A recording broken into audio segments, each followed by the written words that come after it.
Hey guys, what's happening? I'm just doing some scratch practice on a very slow tempo.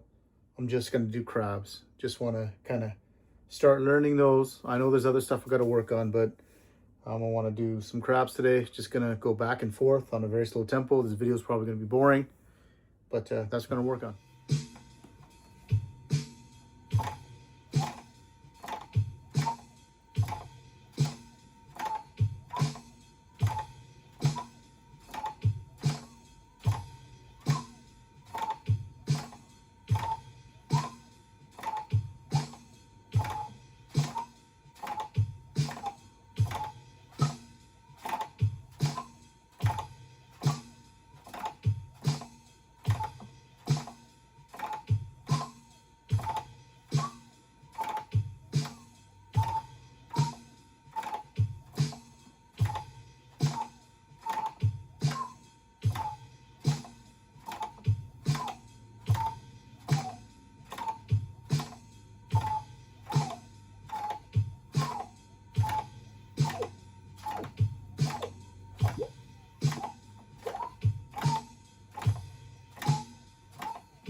As you can see, I clearly need work. It's such an awkward action, getting it smooth and, on beat and kind of like the timing. So, and obviously I'm thinking about it so much that's not natural. So I got to work on that. I mean, this hand is whatever. The other hand's going to be even worse. So, but I'm going to practice it.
So near the end there with my left hand on the crossfader, the fingers just gave up at some point. I just couldn't even get them to sync properly. So obviously got to work on that. I'll probably just spend some more time, another 10-15 minutes, just keep going through the groove, rest my fingers and go through it again. But that is a poorly done crab scratch.